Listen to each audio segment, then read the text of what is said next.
72세 이정호 씨는 서울 노원구의 작은 아파트에서 아침을 맞이합니다.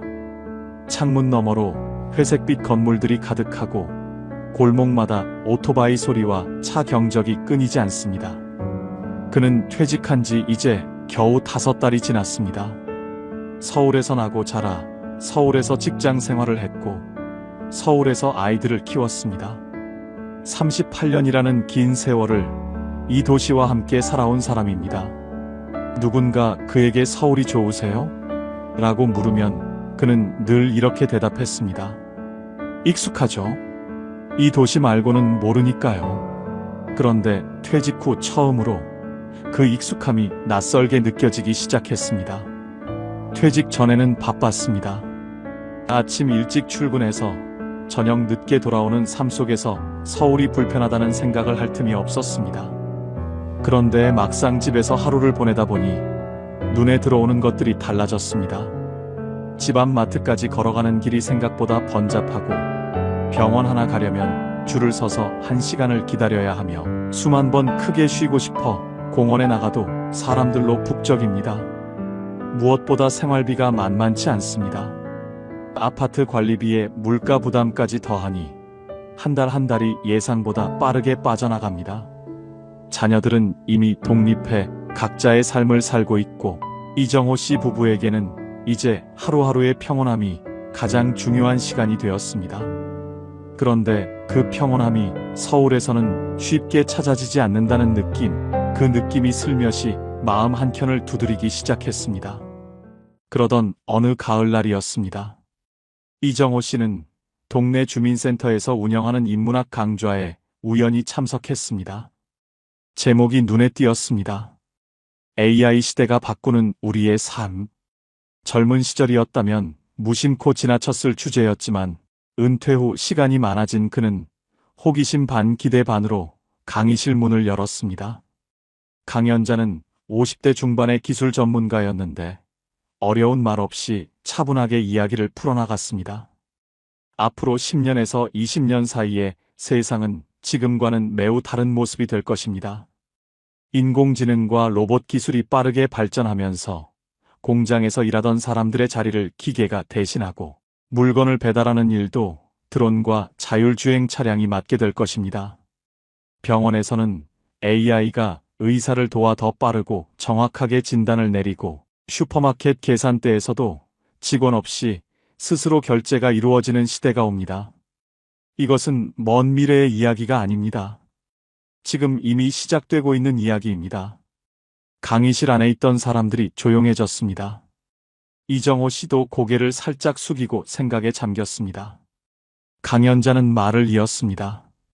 그렇다면 이런 변화가 우리 삶에 어떤 영향을 미칠까요?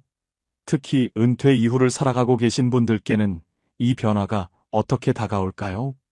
기술이 발전하면 편리한 서비스가 늘어날 것입니다. 하지만 동시에 도시는 더욱 빠르게 변하고 생활 물가는 더욱 오를 수 있습니다. 모든 것이 디지털로 바뀌면서 오히려 적응하기 어려운 환경이 만들어질 수도 있습니다. 반면에 기술이 지방으로도 퍼져나가면 예전에는 대도시에서만 가능했던 서비스들이 작은 도시에서도 누릴 수 있는 시대가 옵니다. 원격 진료, 온라인 장보기, 스마트 교통 시스템 같은 것들이 지방, 도시의 삶도 충분히 편리하게 만들어줄 수 있다는 뜻입니다. 이 말이 이정호 씨의 마음속에서 오랫동안 울렸습니다. 그는 강의를 들으면서 생각했습니다.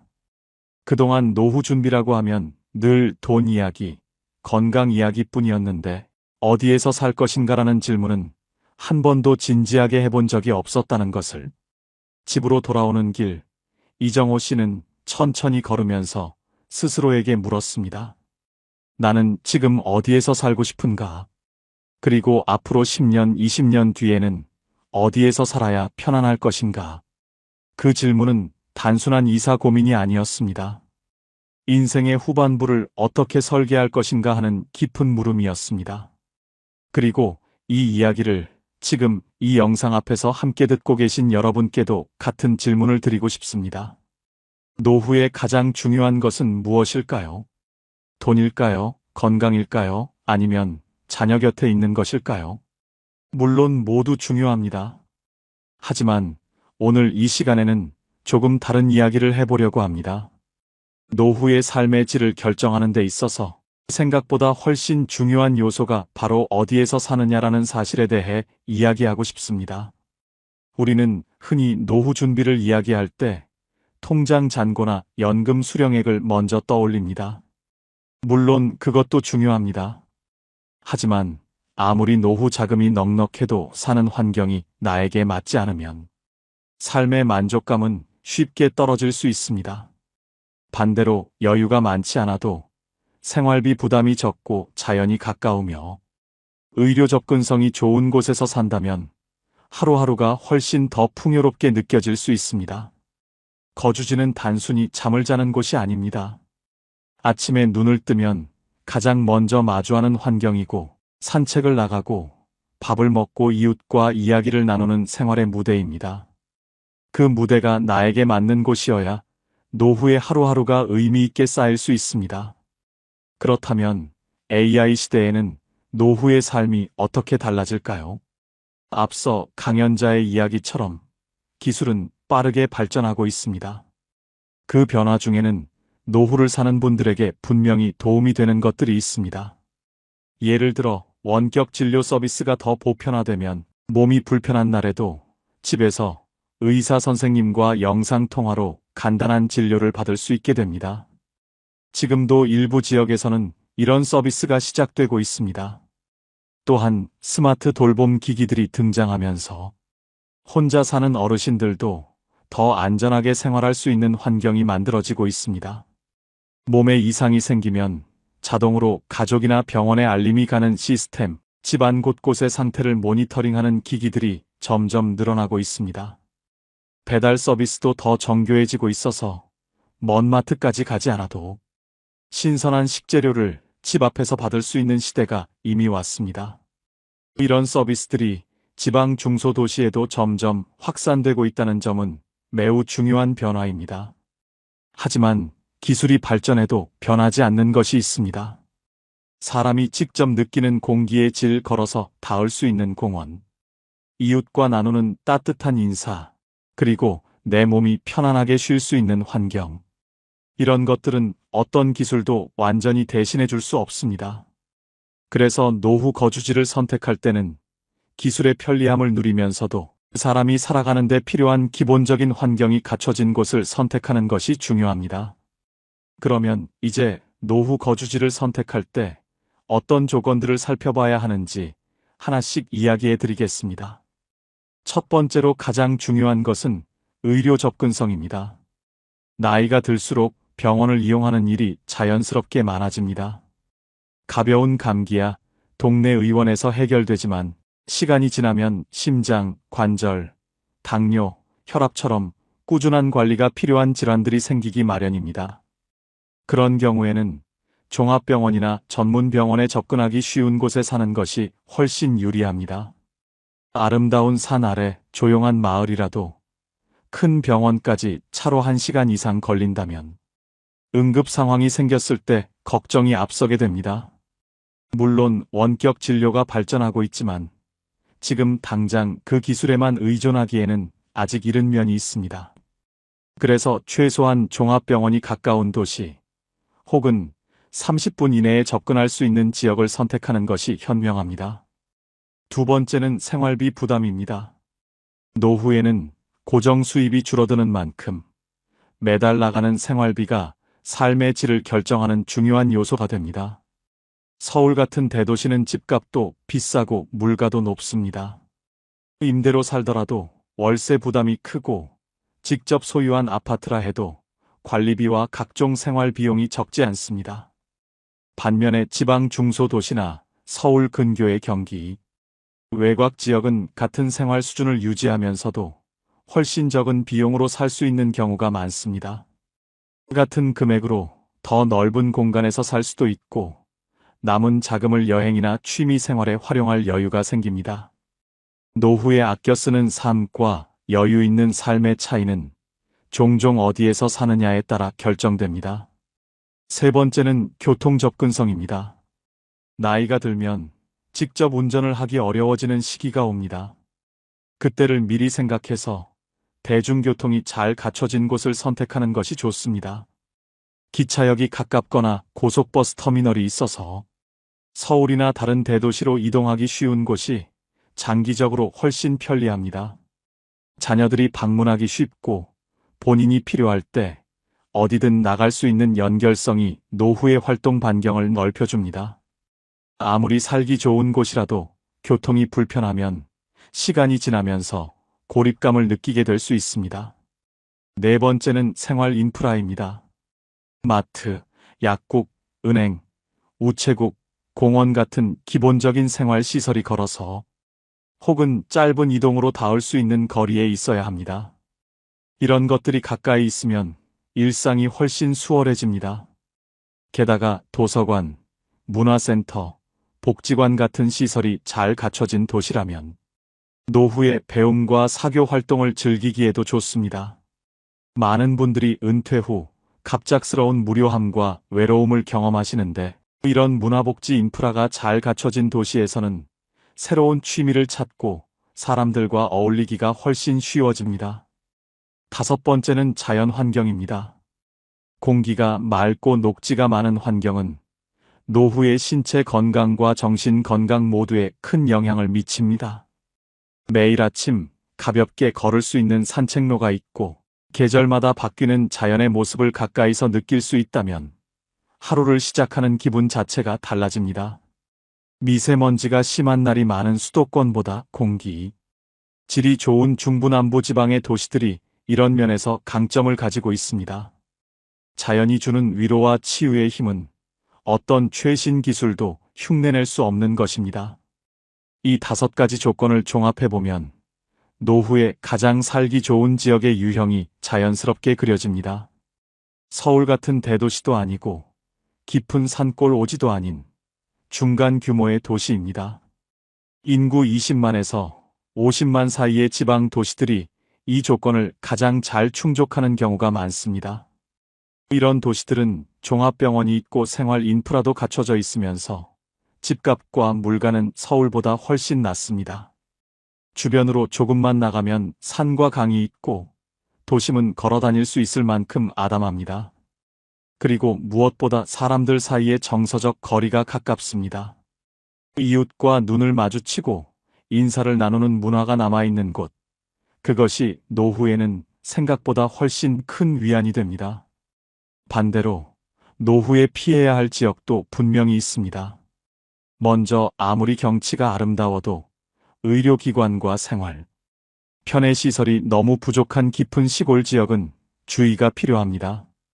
60대에는 운전도 하고 스스로 해결할 수 있지만 70대 후반, 80대에 접어들었을 때 병원 가는 길이 멀고 교통이 불편하다면 그것은 불편함을 넘어 안전의 문제가 됩니다.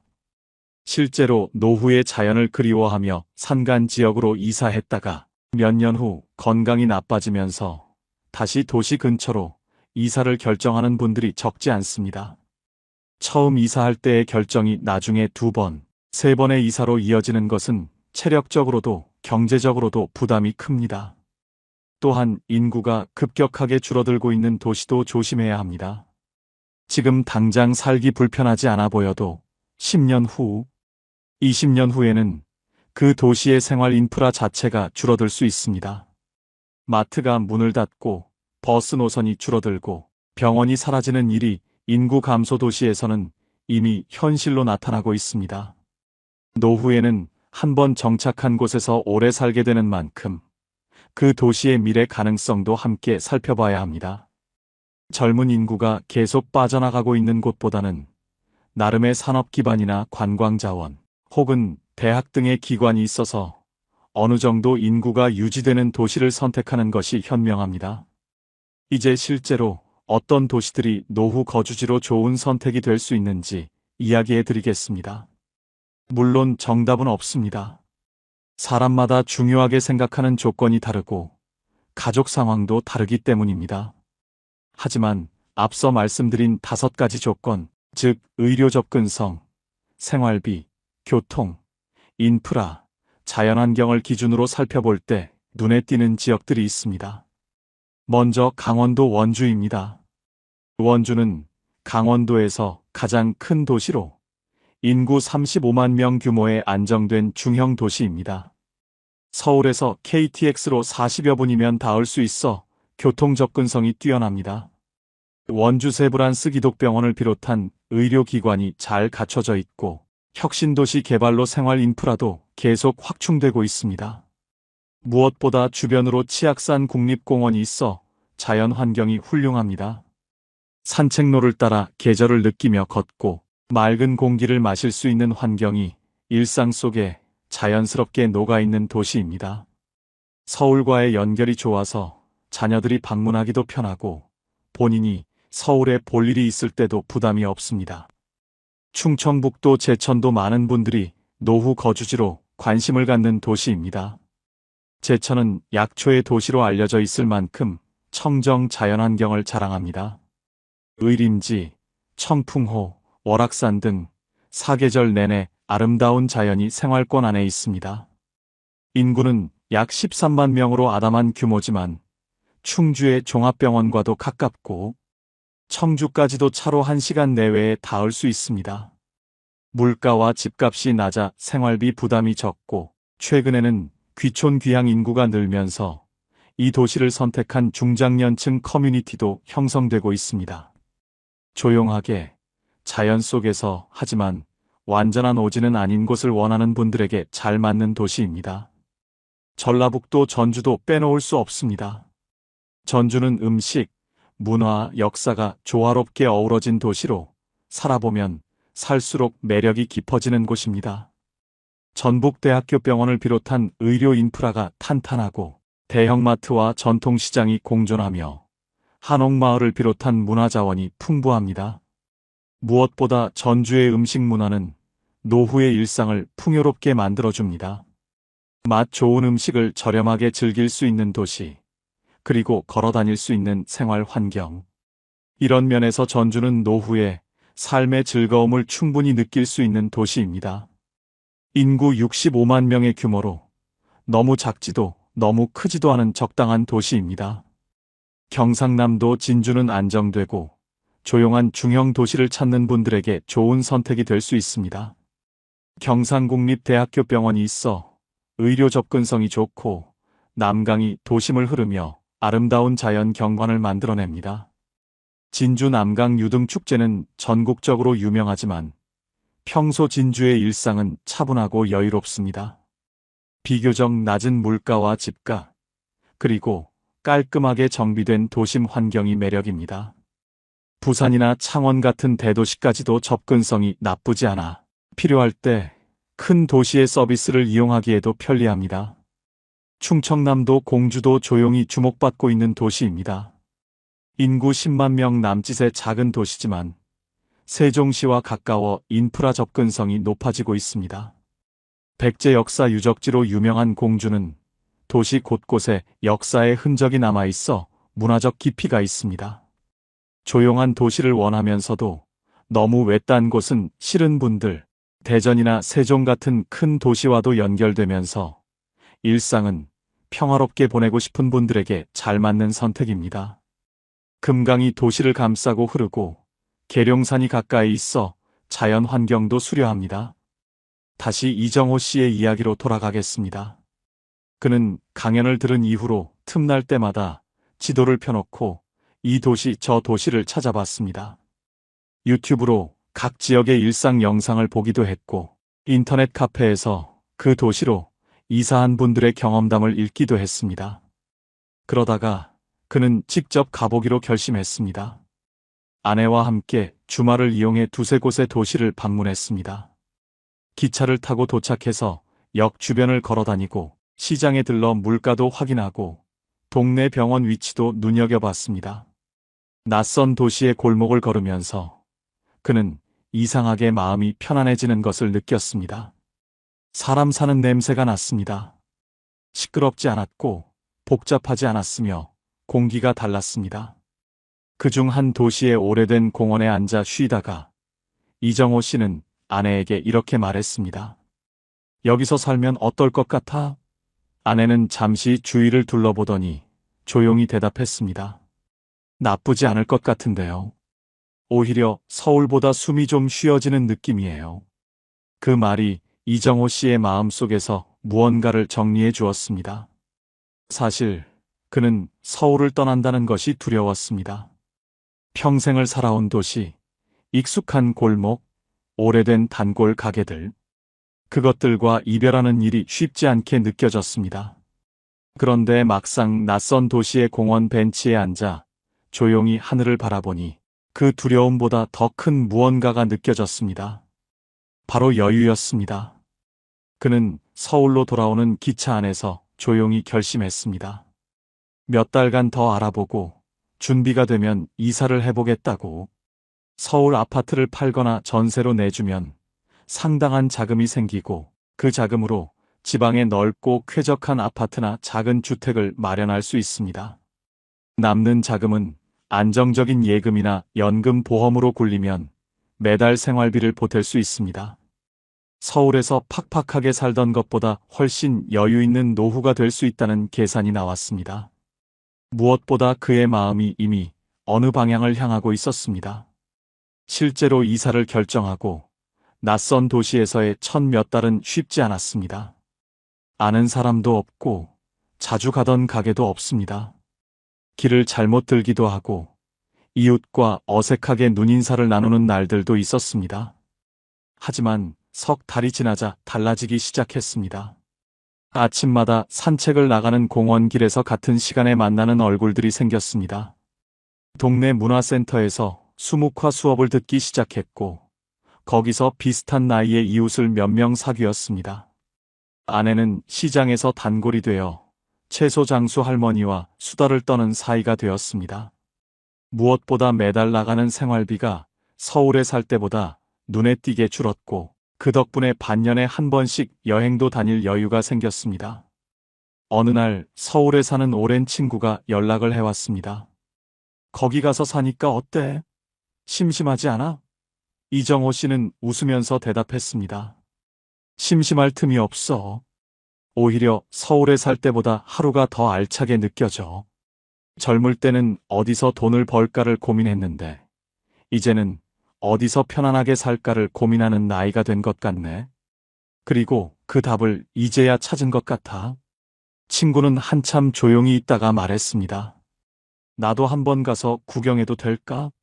이정호 씨는 크게 웃으며 대답했습니다. 언제든지 와. 맛있는 거 많아. 지금 이 영상을 보고 계신 여러분, 노후는 단순히 나이가 드는 시간이 아닙니다. 젊은 날 열심히 달려온 뒤에 비로소 내 속도로, 내 방식으로 살 수 있는 시간입니다. 아침에 눈을 떴을 때 서두르지 않아도 되고, 누군가의 눈치를 보지 않아도 되며, 그저 오늘 하루를 내가 원하는 대로 채울 수 있는 시간. 그 소중한 시간을 어디에서 보내느냐는 생각보다 훨씬 중요한 문제입니다. 화려한 도시의 편리함도 있고, 깊은 자연의 고요함도 있지만, 노후의 가장 좋은 곳은 그 두 가지가 적당히 어우러진 내 몸과 마음이 가장 편안하게 쉴 수 있는 곳입니다. 그곳이 어디인지는 사람마다 다를 수 있습니다. 하지만 중요한 것은 그 질문을 아직 해보지 않은 분이 있다면 오늘부터라도 천천히 생각해 보시기를 권해드린다는 것입니다. 나는 노후를 어디에서 보내고 싶은가? 내 몸이 편안한 곳은 어디인가? 내 마음이 쉬어지는 환경은 어떤 모습인가? 이 질문들에 대한 답을 미리 생각하고 준비하는 것. 그것이야말로 어쩌면 가장 실질적인 노후 준비일지도 모릅니다. 노후는 준비한 만큼 편안해집니다. 그리고 그 준비는 돈만이 아니라 내가 살고 싶은 삶의 모습을 그려보는 것에서 시작됩니다. 오늘 이 이야기가 여러분의 마음속에서 그 그림을 조금이나마 선명하게 만들어드렸으면 좋겠습니다.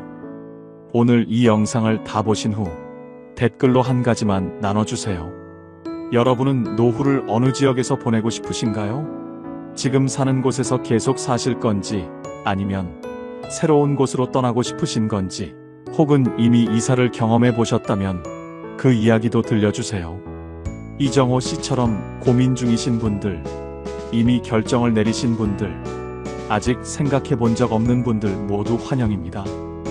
여러분의 그 한마디가 지금 비슷한 고민을 하고 계신 다른 분들께 진짜 살아있는 정보가 됩니다. 오늘도 끝까지 함께 해주셔서 진심으로 감사드립니다. 지금까지 황금노후였습니다. 여러분, 혹시 이런 말을 믿고 계십니까? 10길 물속은 알아도 한 길 사람 속은 모른다. 오랫동안 만나봐야 그 사람을 안다. 죄송하지만 그건 틀린 말입니다. 사람의 본성은 숨기려 해도 숨겨지지 않습니다. 특히 60, 70이 넘어서면 그 사람의 인성은 얼굴의 주름보다 더 선명하게 드러납니다. 어디서요? 바로 커피 한 잔을 마시는 그 짧은 시간 안에서입니다. 평생 몇 편인 줄 알았는데 결정적인 순간에 등을 돌린 사람, 만날 때마다 내 에너지를 쪽쪽 빨아먹는 사람, 오래된 정 때문에 차마 끊지도 못하고 만날 때마다 마음이 무거워지는 사람, 여러분, 그 사람을 진작 알아볼 수 있었습니다. 커피 한 잔 앞에 마주 앉은 그 순간에 이미 다 보였습니다. 오늘 이 영상을 끝까지 보시고 나면 곁에 두어야 할 귀한 사람과 지금 당장 조용히 멀어져야 할 사람을 구분하는 눈이 생기실 것입니다. 그 눈 하나가 여러분의 노후를 완전히 바꿔놓을 수 있습니다. 구독과 좋아요 누르시고 댓글에 숫자 1이나 계시는 지역명을 적어주세요. 그러면 더 많은 분들이 이 영상을 보실 수 있고 제가 더 좋은 이야기로 보답할 수 있습니다. 자, 지금 시작하겠습니다. 첫 번째, 입만 열면 불평불만을 하는 사람입니다. 장면 하나를 떠올려 보십시오. 카페 문이 열립니다. 찬바람이 한 줄기 들어오고 그 사람이 들어섭니다. 그런데 자리에 앉기도 전에 입이 먼저 열립니다. 여긴 왜 이렇게 사람이 많아? 코트를 벗으며 한마디 더 합니다. 주차도 불편하고 커피도 비싸네. 메뉴판을 들고 훑어보다가 또 한마디입니다. 요즘 카페들이 왜 이렇게 가격을 올려놨는지 여러분은 아직 인사도 제대로 못했습니다. 반가운 마음으로 나왔는데 첫 5분이 이미 불평으로 가득 찼습니다. 경기도 용인에 사시는 72살 박정순 어르신은 이런 이야기를 들려주셨습니다. 30년 만에 연락이 닿은 옛 직장 동료를 동네 카페에서 만났는데 그분이 문을 열고 들어오면서 이렇게 시작했다고 합니다. 요즘 세상이 노인을 너무 홀대해. 버스도 복잡하고 키오스크는 왜 이렇게 어렵게 만들었는지 노인들은 다 어떻게 하라고. 박정순 어르신은 속으로 생각했습니다. 30년 만에 만났는데 반갑다는 말보다 불평이 먼저 나오는구나. 자리에 앉고 나서는 며느리 흉이 이어졌습니다. 밥을 제때 안 차려준다. 집안 도와준다. 손자들도 할머니한테 관심이 없다는 이야기가 1시간 내내 멈추지 않았습니다. 커피가 다 식었을 때 박정순 어르신은 조용히 생각하셨습니다. 저 사람 30년 전에도 저랬구나. 그리고 집에 돌아와 이렇게 말씀하셨습니다. 세월이 오래됐다는 이유만으로 다시 기대했던 내가 어리석었던 거야. 여러분, 이런 사람은 카페가 문제가 아닙니다. 버스가 문제가 아니고 키오스크가 문제가 아닙니다. 이런 사람은 천국에 갖다 놓아도 구름이 너무 하얗다고 불평할 사람입니다. 삶을 바라보는 시선 자체가 그렇게 굳어버린 것입니다. 그리고 이것이 정말 무서운 이유가 있습니다. 불평은 전형됩니다. 부산에 사시는 68살 이명희 어르신도 비슷한 경험을 하셨습니다. 만날 때마다 자식 불평, 남편 불평, 세상 불평으로 1시간을 채우는 지인이 있었는데 처음에는 그냥 들어주었다고 합니다. 그런데 몇 년이 지나고 보니 그 사람을 만나고 집에 돌아올 때마다 이유 없이 우울하다는 것을 깨달았다고 합니다. 특별히 싸운 것도 아니고 나쁜 말을 들은 것도 아닌데 집에 오면 마음이 무거웠습니다. 어르신은 말씀하셨습니다. 그 친구가 나쁜 사람은 아닌데 그 사람을 만나고 나면 매 하루가 나빠지더라고요. 이것이 바로 불평이 습관인 사람이 주변에 끼치는 독입니다. 그 독 기운에 전염되지 마십시오. 그렇다면 이런 사람을 만났을 때 어떻게 해야 할까요? 싸울 필요가 없습니다. 훈계할 필요도 없습니다. 다음번 만남의 빈도를 조용히 줄이시면 됩니다. 바빠서, 몸이 좀 안 좋아서 그렇게 자연스럽게 간격을 늘려가는 것입니다. 그것이 나를 지키는 가장 우아한 방법입니다. 두 번째, 남의 말을 듣지 않고 자기 이야기만 하는 사람입니다. 커피가 테이블에 놓입니다. 두 사람의 손이 각자의 잔을 감쌉니다. 여러분이 조심스럽게 입을 엽니다. 요즘 무릎이 좀 아파서 병원을 다니고 있다고요. 혹시 좋은 병원을 알면 소개해달라고 꺼내려는 참이었습니다. 그 순간 상대방의 눈이 잠깐 여러분을 봅니다. 그런데 채 1초가 지나지 않아 그 눈빛이 바뀝니다. 아, 맞아. 나도 무릎이 아팠어. 근데 내 아들이 한약을 지어줬는데 그게 얼마나 좋은지 알아? 그리고 그것으로 여러분의 무릎 이야기는 끝입니다. 이제 그 사람의 아들 이야기가 시작됩니다. 아들이 얼마나 효도하는지, 한약을 얼마짜리로 지어줬는지, 거기서 또 아들 자랑으로 넘어가고 손자 자랑으로 이어지고 손자가 학교에서 상을 받았다는 이야기까지 흘러갑니다. 커피가 절반쯤 줄었을 때 여러분은 단 2문장도 제대로 마치지 못했는데 그 사람의 이야기를 1시간치나 들은 상태입니다. 충북 청주에 사시는 75살 정혜순 어르신은 더 가슴 아픈 경험을 하셨습니다. 작년에 유방암 진단을 받으신 어르신이 항암 치료 중에 너무 힘드셔서 용기를 내어 오랜 친구를 만났습니다. 마주 앉아 커피를 한 모금 마시고 조심스럽게 꺼냈습니다. 나 요즘 항암 치료를 받고 있어. 그랬더니 그 친구가 이렇게 말했습니다. 아이고, 나도 작년에 담낭 수술했어. 얼마나 힘들었는지 알아? 그러더니 자기 수술 이야기, 병원 이야기, 입원 기간 이야기, 회복하면서 얼마나 고생했는지 이야기가 줄줄이 이어졌습니다. 항암 치료 중인 어르신의 이야기는 그 한마디로 끝이 났습니다. 집에 돌아오는 길에 어르신은 눈물이 났다고 합니다. 서운함이 아니었습니다. 외로움이었습니다. 이렇게 힘든데 내 이야기를 끝까지 들어줄 사람이 한 명도 없구나 싶었다고요. 어르신은 나중에 이렇게 말씀하셨습니다. 그 친구 앞에 앉아 있으면 내가 사람이 아니라 쓰레기통 같더라고요. 내 이야기는 버려지고 그 사람 이야기만 쌓이는 거잖아요. 저는 쓰레기통이 되고 싶지 않아요. 이 말이 얼마나 솔직하고 아픈 말입니까? 이런 사람에게 대화는 교류가 아닙니다. 배출구입니다. 여러분이 필요한 것이 아니라 들어줄 귀가 필요한 것입니다. 노년의 외로움이 깊어질수록 이런 관계에 쉽게 빨려 들어갑니다. 내 이야기를 들어주지 않아도 그냥 같이 있으면 외롭지 않으니까요. 하지만 그렇게 몇 년을 지내다 보면 어느 날 문득 깨닫게 됩니다. 나는 이 사람 앞에서 오늘 무슨 말을 했는지 기억이 나지 않는다고. 왜냐하면 나는 한마디도 하지 못했기 때문입니다. 이런 사람 앞에서 여러분은 더 이상 자책하지 않으셔도 됩니다. 내가 말을 못 꺼내는 것이 아닙니다. 그 사람이 처음부터 들을 준비가 되어 있지 않은 것입니다. 세 번째, 작은 돈에 지나치게 예민한 사람입니다. 커피를 다 마셨습니다. 직원이 계산서를 가져옵니다. 그 순간을 보십시오.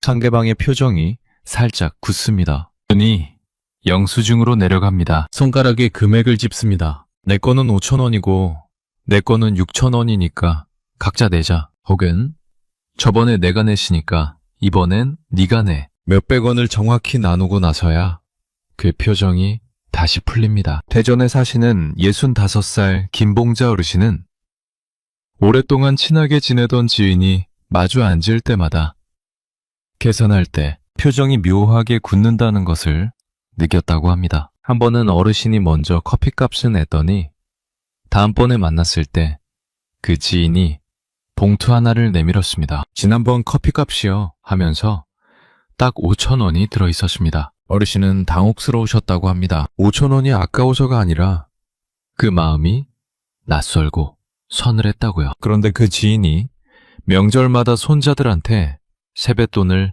10,000원짜리 한 장씩 쥐어주면서도 체면치레는 다 했다는 표정을 지었다고 합니다. 커피값 500원도 허투루 쓰지 않으면서 정작 사람 마음이 필요한 자리에서는 늘 인색했습니다.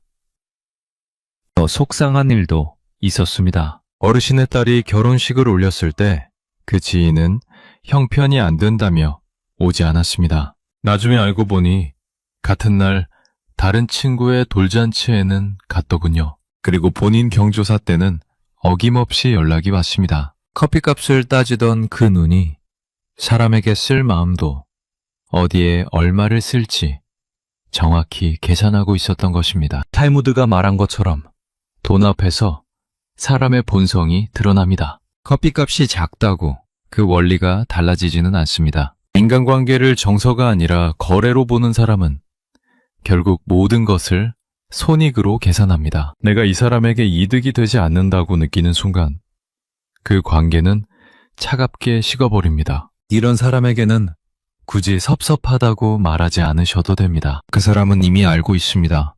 다만 그 계산에 여러분을 더 이상 올려놓지 않으면 됩니다. 네 번째, 직원에게 무례하게 구는 사람입니다. 이것이 제가 오늘 5가지 중에서 가장 강조하고 싶은 항목입니다. 주문을 받으러 온 직원 앞에서의 그 짧은 순간을 보면 됩니다. 상대방이 핸드폰을 보면서 눈도 마주치지 않은 채 아메리카노 하고 던집을 말하는지, 잠깐 고개를 들어 아메리카노 한 잔 주세요 하고 말하는지, 커피가 조금 늦게 나왔을 때 혀를 차는지 아니면 그냥 기다리는지, 계산을 마치고 나서 직원에게 눈길 한번 주는지 아니면 지갑에만 집중하는지요. 인천에 사시는 73살 윤재숙 어르신은 이런 장면을 직접 목격하셨습니다. 마주 앉은 지인이 키오스크 앞에서 당황하는 노인을 보더니 직원이 다가와 도와드리려는 순간 이렇게 말했다고 합니다. 이것도 혼자 못해요? 기계를 왜 이렇게 복잡하게 만들었냐고요? 직원은 죄송합니다 하고 고개를 숙였지만 귀까지 빨개졌습니다. 그 지인은 자리에 돌아와 태연하게 앉더니 아무 일도 없었다는 듯이 이야기를 이어갔습니다. 윤재숙 어르신은 그날 그 사람의 얼굴이 완전히 달리 보이기 시작했다고 하셨습니다. 또 이런 경우도 있습니다. 커피가 조금 식었다고 이거 다시 만들어줘요 하며 당연하다는 듯 직원에게 내미는 사람. 직원이 죄송합니다 하고 다시 가져왔는데 고맙다는 말 한마디 없이 그냥 받아 마시는 사람. 여러분, 강자에게 약하고 약자에게 강한 것만큼 추한 노년은 없습니다. 그리고 이것이 왜 여러분과 직접 관련이 있는지 아십니까? 직원을 아랫사람 대하듯 하는 사람은 언젠가 여러분이 그 사람보다 약한 위치에 놓이게 될 때 똑같은 눈빛으로 여러분을 내려다볼 사람입니다. 지금 같은 위치에 있을 때는 잘 보이지 않습니다. 하지만 그 습관은 반드시 어딘가에서 다시 나옵니다. 직원에게 자연스럽게 친절한 사람이 나에게도 자연스럽게 친절합니다. 그것은 연출이 아니라 그 사람의 평생 습관이기 때문입니다. 철학자 쇼펜하우어는 말했습니다. 인생에서 가장 중요한 지혜 중 하나는 사람을 잘 고르는 것이다. 그 선택의 결정적인 힌트가 바로 이 순간, 직원을 대하는 그 짧은 몇 초 안에 있습니다. 5번째, 함께 있는 순간에도 계속 조급한 사람입니다. 커피가 채 나오기도 전입니다. 상대방의 손이 테이블 위에서 핸드폰을 뒤집습니다. 화면을 훑어보고 다시 엎어놓습니다. 조금 지나 또 뒤집습니다. 커피가 나왔습니다. 첫 모금을 마시며 손목 시계를 슬쩍 내려다봅니다. 그리고 대화가 무르익을 즈음 이런 말이 나옵니다. 아, 나 오늘 3시에 약속이 있어서 자리에 앉아있지만 몸은 이미 다음 장소에 가 있는 것 같은 사람. 인천에 사시는 71살 한숙재 어르신은 이런 지인이 있었습니다. 만날 때마다 나 1시간밖에 없어로 시작해서 커피가 절반도 줄지 않았는데 슬슬 일어나야 할 것 같은데 하는 말이 먼저 나왔다고 합니다. 그런데 어느 날 어르신이 병원에서 검사 결과가 좋지 않다는 이야기를 꺼내셨습니다. 혼자 담아두기 너무 무거워서 용기를 내어 말문을 열었는데 그 지인이 이렇게 말했습니다. 아, 그래? 나 오늘 바빠서. 그러더니 자리에서 일어섰습니다. 어르신은 그 자리에 혼자 남아 식어가는 커피잔을 바라보셨다고 합니다. 뜨거웠던 커피가 식어가는 것처럼 수십 년의 인연이 그 한순간에 식어버렸습니다. 나중에 알고 보니 그 지인이 그날 다른 친구와 2시간이 넘도록 여유 있게 이야기를 나눴다는 것을 알게 되었습니다. 어르신은 조용히 이해하셨다고 합니다. 나에게만 바빴던 거였구나. 그 한마디를 깨달은 날 밤, 어르신은 오래 잠을 이루지 못하셨다고 합니다. 서운함이 아니라 허무함이었다고요. 그리고 이런 생각이 드셨다고 합니다. 내가 이 사람 곁에서 혼자 늙었구나. 함께 있었지만 혼자였던 시간대, 그 시간이 너무 아까웠다고요. 나보다 다음 일정이 더 중요한 사람에게 나와 함께하는 시간은 처리해야 할 일정 중 하나일 뿐입니다.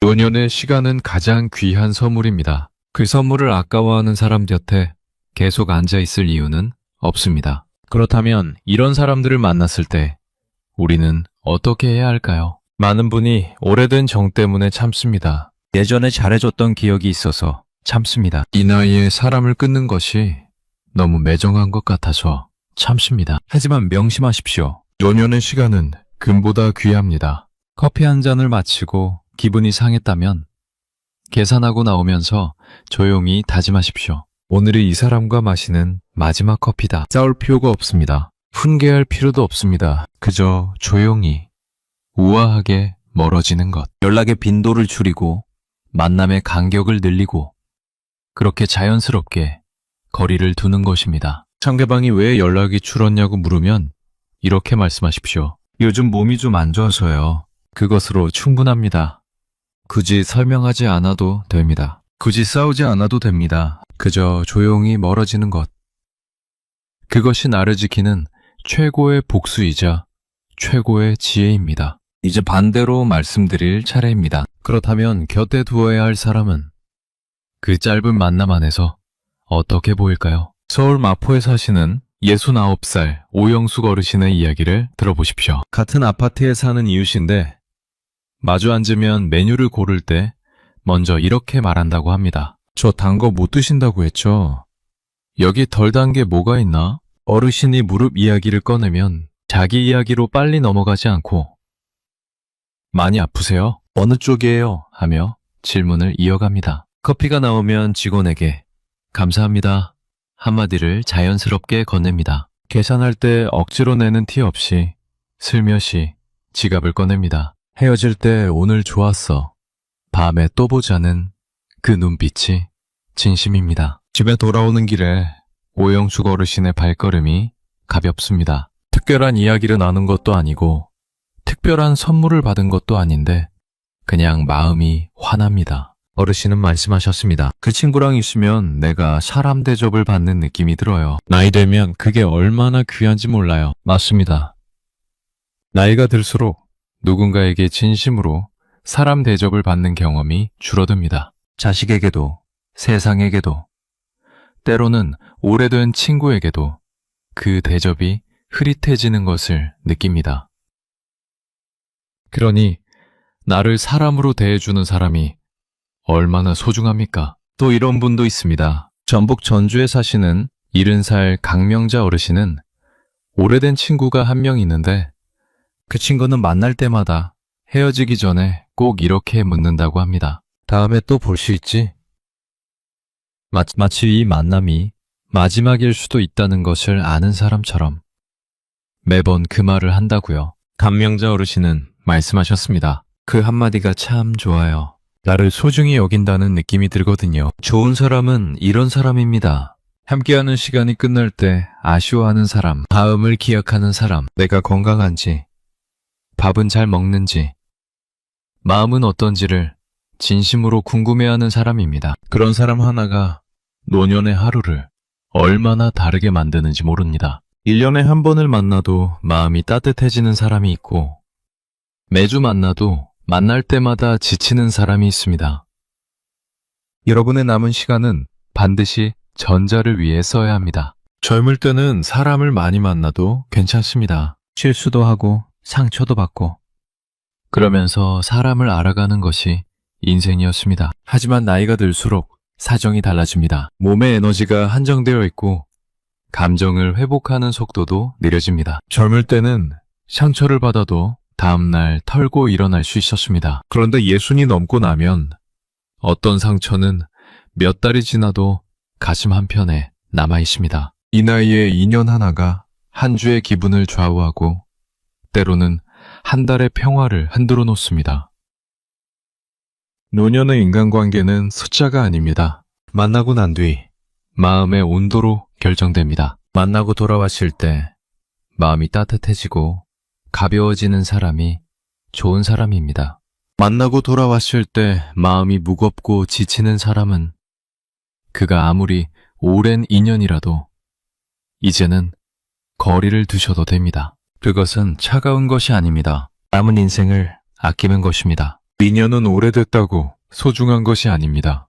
지금 이 순간 내 마음을 따뜻하게 해주는 인연이 소중한 것입니다. 이제 마지막으로 가장 중요한 질문을 드리겠습니다. 오늘 5가지 유형을 말씀드렸습니다. 그런데 지금 이 순간 거울 앞에 한번 서보십시오. 나는 누군가에게 다시 만나고 싶은 따뜻한 커피 같은 사람입니까? 아니면 빨리 잔을 비우고 일어나고 싶은 쓴물 같은 사람입니까? 어쩌면 지금 이 순간 누군가가 나와 마주 앉아 커피를 마시며 조용히 나를 읽고 있을지도 모릅니다. 내가 들어오면서 불평부터 했는지, 상대방 이야기를 끝까지 들었는지, 계산서가 나왔을 때 내 손이 어느 방향으로 움직였는지, 직원에게 어떻게 말했는지, 핸드폰을 몇 번이나 뒤집었는지를 보고 있을지 모릅니다. 이 질문이 불편하게 느껴지셨다면 오히려 좋은 신호입니다. 자신을 돌아볼 수 있는 사람이 스스로를 바꿀 수 있습니다.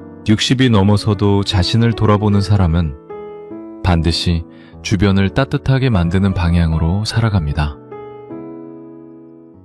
그리고 그런 사람 곁에는 반드시 좋은 사람이 남습니다. 사람은 오래 만나야 아는 것이 아닙니다. 때로는 커피 한 잔이면 충분합니다. 커피가 식었을 때 마음이 편안하다면 그 사람은 좋은 사람입니다. 하지만 커피가 식었을 때 마음이 무거워졌다면 그 관계를 이제는 조용히 다시 생각해 보셔야 합니다. 노년의 시간은 너무 소중합니다. 남은 봄날 오후 한나절을 함께할 사람을 이제는 조금 더 신중하게 고르십시오. 그리고 동시에 나 스스로도 누군가의 기억 속에 오래 남고 싶은 사람이 되십시오. 커피가 식어도 마음이 따뜻했던 그 사람으로. 오늘 이 영상을 보시면서 마음속에 떠오른 분이 계십니까?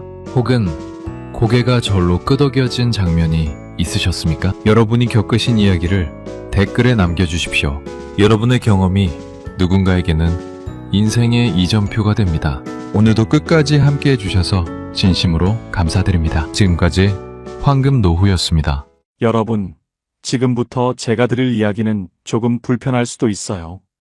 하지만 지금 60대와 70대라면 반드시 한 번은 들어야 할 이야기입니다. 자식에게 집 한 채 해주고 정작 본인은 갈 곳 없는 부모님들 주변에 참 많아요. 하지만 더 무서운 건 돈이 없는 게 아닙니다.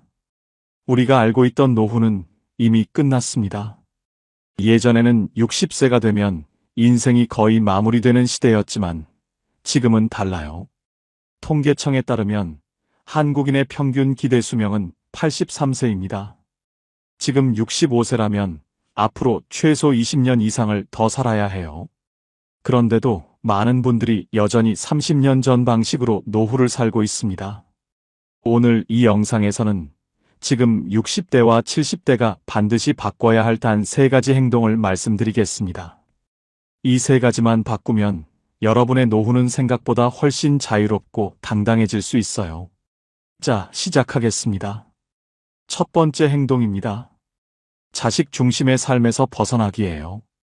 경기도 안양에 사시는 김순예 어르신, 올해 72살입니다. 어르신의 하루는 아침 6시에 시작돼요. 눈을 뜨면 제일 먼저 하는 일이 스마트폰을 집어드는 것입니다.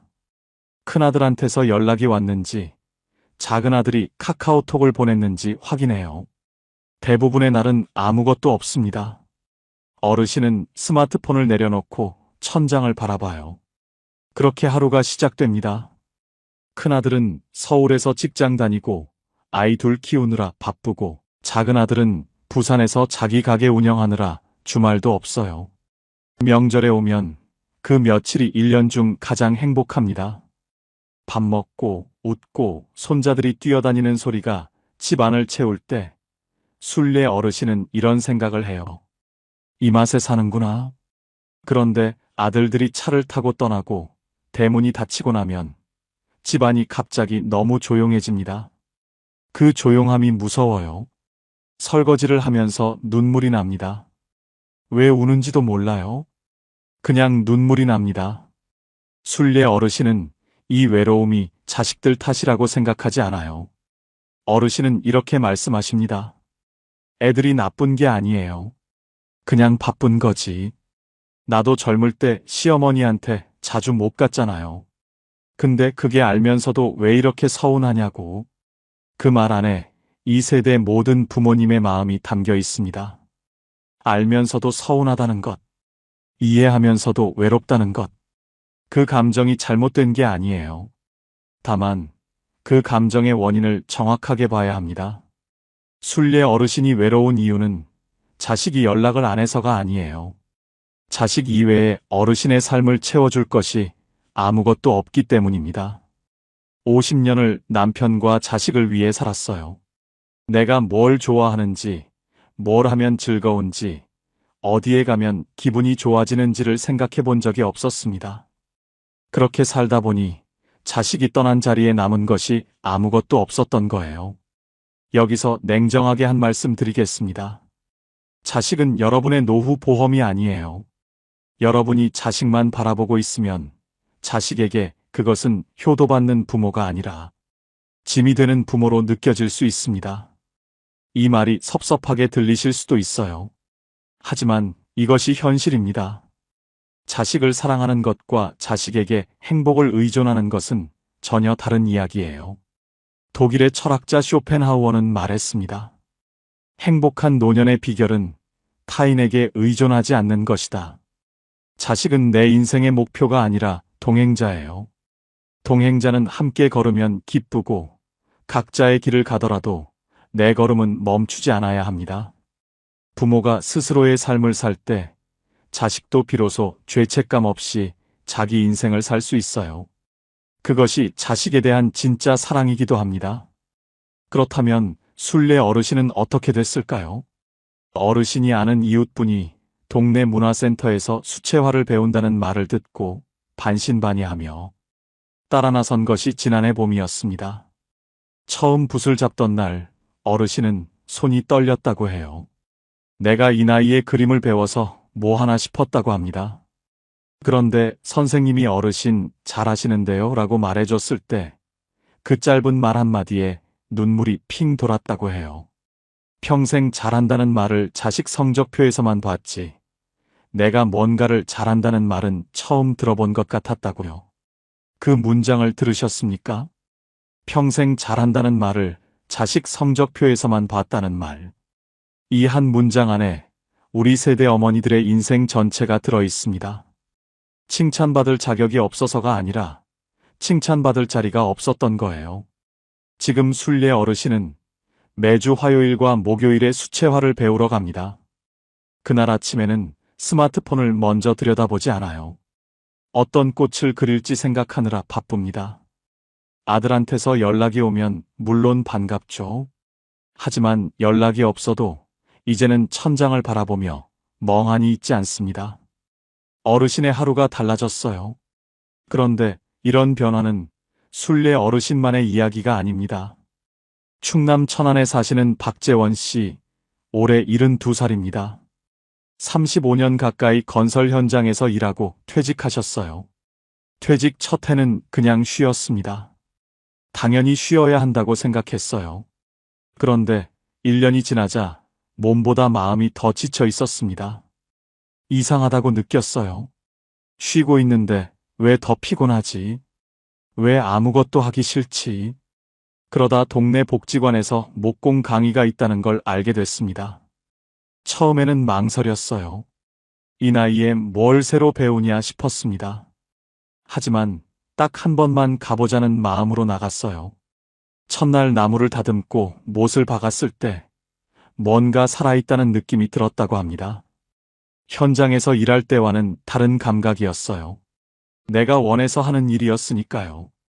지금은 주 3회 복지관에서 목공을 배우고 간단한 소품들을 만들어서 손자 손녀에게 선물합니다.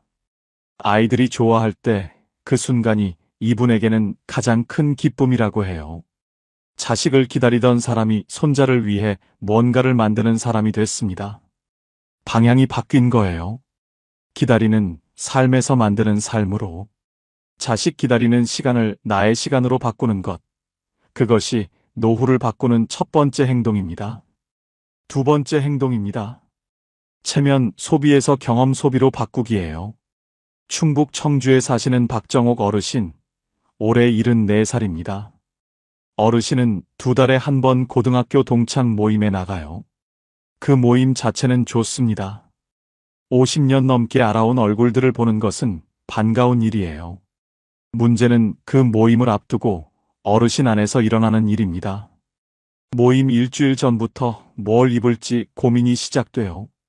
지난번에 나왔던 옷은 또 입기가 뭐하고, 새 걸 사자니 어디서 사야 할지 모르겠고, 그러다 결국 백화점에 갑니다.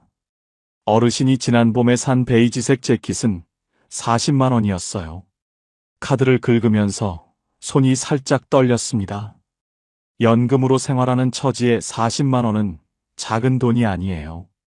그런데 사고 나면 마음이 이상하게 놓였습니다. 이거 입고 가면 뒤지지 않겠다는 생각이 들었기 때문이에요. 모임 당일 어르신은 그 재킷을 입고 나갔습니다. 친구들은 어머 예쁘다 했어요. 기분이 좋았습니다. 밥을 먹고 커피를 마시고 2시간 만에 모임이 끝났어요. 집에 오는 버스 안에서 어르신은 문득 생각했습니다. 저 친구들이 내 재킷을 얼마나 기억할까? 다음 달이면 까먹겠지. 그리고 또 이런 생각이 이어졌어요. 그 40만 원으로 저 친구 한 명이랑 어디 다녀올 수 있었는데. 여기서 중요한 진실이 하나 있습니다. 옷은 옷장에 들어가는 순간 가치가 떨어져요. 입을수록 낡고 유행이 지나면 장롱 속으로 사라집니다. 그런데 친구와 마신 소주 한 잔, 경주에서 함께 본 노을은 달라요. 시간이 갈수록 여러분의 마음속에서 이자가 붙습니다. 노후에는 물건이 아니라 추억을 쌓아야 외롭지 않아요. 정옥 어르신에게는 고등학교 때부터 친한 친구가 한 명 있습니다. 경숙이라고. 지금은 충주에 살아요. 두 사람은 늘 우리 언제 같이 여행 한번 가자는 말을 입버릇처럼 해왔습니다. 그런데 10년째 못 갔어요. 그냥 바쁘고, 그냥 미루고, 그냥 세월이 흘렀습니다. 버스 창밖을 보면서 어르신은 그 생각을 했어요. 집에 돌아와 재킷을 옷장에 걸면서 어르신은 경숙이한테 전화를 했습니다. 경숙아, 우리 이번 달에 경주 가자. 진짜로? 그 전화 한 통이 두 사람의 인생을 바꿨어요.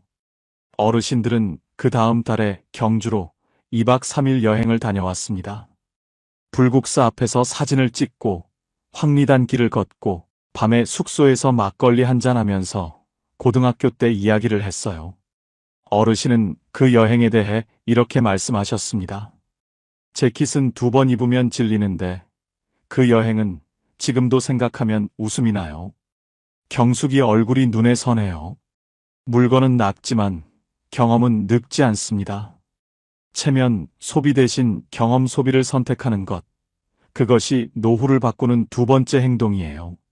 세 번째 행동입니다. 디지털 독립이에요. 스마트폰을 자식한테 맡기지 않고 내가 스스로 쓸 수 있는 것. 그것이 디지털 독립입니다. 전북 전주에 사시는 오명숙 어르신, 올해 76살이에요. 남편은 5년 전에 먼저 세상을 떠났고 지금은 혼자 사십니다. 딸이 대전에 한 명 있는데 멀지 않은 거리지만 자주 오지는 못해요. 어르신의 가장 큰 어려움은 외로움이 아니었습니다. 무력감이었어요. 뭔가 하고 싶어도 혼자서는 아무것도 안 되는 느낌. 기차를 타고 어디 가고 싶어도 표 예매를 딸한테 부탁해야 했고 병원 예약도 딸 도움 없이는 못했습니다. 마트 키오스크 앞에서는 뒤에 줄이 서면 당황해서 그냥 나온 적이 한두 번이 아니에요. 어르신은 그런 자신이 싫었습니다. 내가 이렇게 무능한 사람이 아니었는데 라고 생각하실 때마다 마음이 무거웠어요. 3년 전 겨울 동네 주민센터에서 어르신을 찾아온 복지사 선생님이 말했습니다. 어르신, 저희가 스마트폰 교실 운영하는데 한번 나와 보실래요? 어르신은 처음에 정중히 거절했어요. 나 같은 늙은이가 거길 가면 애들한테 민폐지라고 하셨습니다. 복지사 선생님이 어르신이 가셔야 그 교실이 의미가 있어요 라고 말했을 때 어르신은 마지못해 나가셨어요. 첫날 강의실에 들어가니 어르신 또래 어르신들이 10명쯤 앉아 있었습니다. 다들 스마트폰을 손에 쥐고 어쩔 줄 몰라 했어요. 강사 선생님이 오늘은 유튜브에서 좋아하는 노래 찾는 것만 배우겠습니다 라고 했습니다. 명숙 어르신은 그날 태어나서 처음으로 유튜브 검색창에 나훈아를 직접 입력했어요. 나훈아 목소리가 이어폰 속에서 흘러나오던 그 순간 어르신은 손으로 입을 막았습니다. 눈물이 날 것 같았어요. 기술이 감동스러운 게 아니었습니다. 내가 이걸 혼자 했다는 사실이 감동스러웠어요. 그로부터 3년이 지났습니다. 지금 명숙 어르신은 코레일 앱으로 기차표를 혼자 예매해요. 카카오 맵으로 버스 노선을 확인하고 날씨 앱을 보고 우산을 챙깁니다. 딸과는 매일 저녁 영상 통화를 해요. 딸이 요리하는 모습을 보면서 같이 얘기하다 보면 1시간이 훌쩍 갑니다. 그리고 어르신에게 가장 소중한 것은 전주 근처에 사는 또래 어르신들 7명과 만든 단체 채팅방이에요. 아침마다 누군가 좋은 아침이에요 라고 보내면 다들 하트를 누르고 답장을 합니다.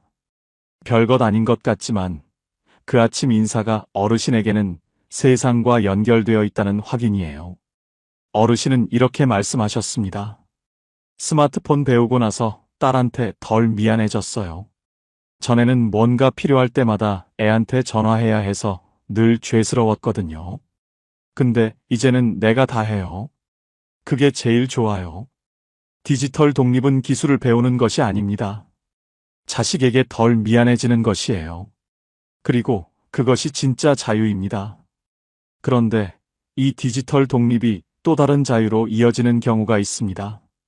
부산에 사시는 이정순 씨, 올해 69이에요. 결혼 후 한 번도 혼자 여행을 가본 적이 없었습니다. 남편과 함께 아니면 자식들과 함께였어요. 그러다 남편이 먼저 세상을 떠나고 이분은 생각했습니다. 나는 이제 어디에도 못 가는 사람이 됐구나. 혼자서는 엄두가 안 났어요. 그런데 어느 날 딸이 이런 말을 했습니다. 엄마, 유럽 같은 먼 곳이 아니어도 돼요. 기차 타고 경주 한번 가봐요. 혼자서 기차 타고 갔다 오면 그 다음부터는 다 할 수 있어요. 처음에는 망설였습니다. 하지만 딸의 말이 계속 머릿속에 맴돌았어요. 그래서 기차를 탔습니다. 혼자서요.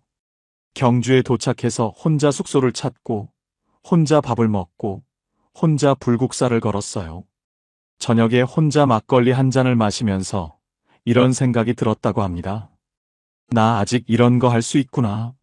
아직 괜찮구나. 그 여행이 이분의 인생을 바꿨어요. 그 이후 혼자 강릉도 가고 전주도 가고 작년에는 제주도도 혼자 다녀오셨습니다. 여행이 목적지가 아니었어요. 혼자서 할 수 있다는 확인이었습니다. 나는 아직 살아있다는 증명이었어요. 스마트폰 하나가 이분을 세상 밖으로 꺼내줬습니다. 혹시 스마트폰이 너무 어렵게 느껴지십니까? 괜찮아요. 오늘은 유튜브에서 좋아하는 노래 하나만 찾아보십시오. 내일은 가족한테 사진 한 장 보내보세요. 그 다음 날은 날씨 앱에서 오늘 기온을 확인해 보십시오. 하루에 딱 하나씩만 배우면 됩니다. 1년이면 365가지예요. 그리고 그 365가지가 여러분의 노후를 전혀 다른 세상으로 데려다 줄 겁니다. 이제 마지막으로 짧은 이야기를 하나 드리겠습니다. 얼마 전 저는 서울 북한산 자락 아래 작은 공원을 지나다가 한 어르신을 만났어요. 78이라고 하셨습니다. 벤치에 혼자 앉아서 스마트폰으로 사진을 찍고 계셨어요.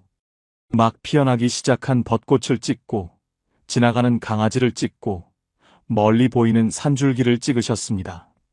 사진을 찍을 때마다 어르신 얼굴에 아이처럼 작은 미소가 번졌어요. 혼자였지만 외로워 보이지 않았습니다.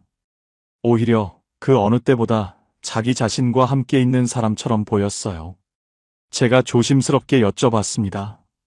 어르신, 사진 찍는 거 즐거우세요? 어르신이 스마트폰을 내려놓고 잠깐 먼 산을 바라보더니 천천히 말씀하셨어요. 젊을 때는 가족을 위해 살았고, 이제는 나를 위해 살려고 합니다. 그 말이 참 인상 깊었습니다. 그런데 저는 그 벤치 앞에서 한동안 발을 떼지 못했어요. 그 말 안에 얼마나 많은 세월이, 얼마나 많은 희생이, 그리고 얼마나 늦게 찾아온 깨달음이 담겨 있는지, 그분이 그 한마디를 하기까지 얼마나 오래 걸렸을지, 그 생각을 하니 가슴 한쪽이 먹먹해졌습니다. 그리고 동시에 이런 생각이 들었어요. 그분은 이미 시작했구나. 늦지 않았구나. 오늘 저는 노후를 바꾸는 3가지 행동을 말씀드렸습니다. 첫째, 자식 중심의 삶에서 벗어나 나 자신의 삶을 살기.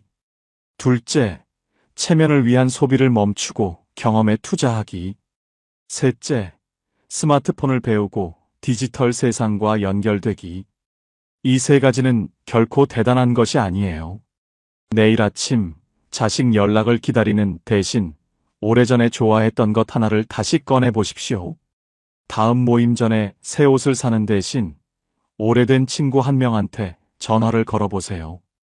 오늘 저녁 유튜브에서 좋아하는 노래를 직접 검색해 보십시오. 그 작은 변화 하나하나가 쌓이면 여러분의 노후는 조용히, 그러나 분명하게 달라집니다. 노후는 남은 시간이 아닙니다. 처음으로 나를 위해 쓰는 시간이에요.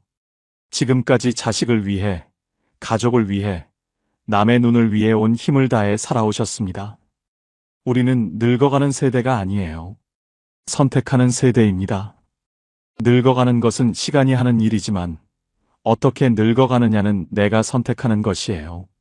어떤 관계를 유지하느냐, 어떤 것을 배우느냐, 어디를 가느냐, 무엇을 즐기느냐.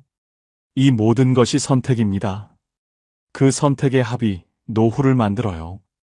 이제는 그 헌신의 방향을 조금 바꿔도 됩니다. 나를 향해서, 내가 좋아하는 것을 향해서, 내가 가보고 싶은 곳을 향해서. 여러분은 충분히 그럴 자격이 있습니다. 오래 살아온 것이 죄가 아니에요. 오래 살아온 만큼 더 잘 사셔야 합니다. 지금 여러분의 인생 2막은 아직 시작도 안 했어요. 마지막으로 여러분께 여쭤보고 싶습니다. 지금 이 순간 여러분은 자식 중심의 삶을 살고 계십니까? 아니면 나를 위한 삶을 조금씩 시작하고 계십니까? 혹시 최근에 처음으로 나를 위해 돈을 써보신 경험이 있으세요? 아니면 자식에게 차마 말 못한 서운함이 마음 한켠에 쌓여 있지는 않으신가요? 이곳 댓글창은 여러분의 대나무 숲입니다. 아무도 뭐라 하지 않아요. 털어놓고 싶은 이야기, 공감되는 순간, 혹은 지금 계신 지역과 숫자 2를 댓글로 남겨주십시오. 여러분의 한마디가 같은 시간을 살아가는 누군가에게 큰 위로가 됩니다. 오늘도 끝까지 함께 해주셔서 진심으로 감사드립니다. 지금까지 황금노후였습니다.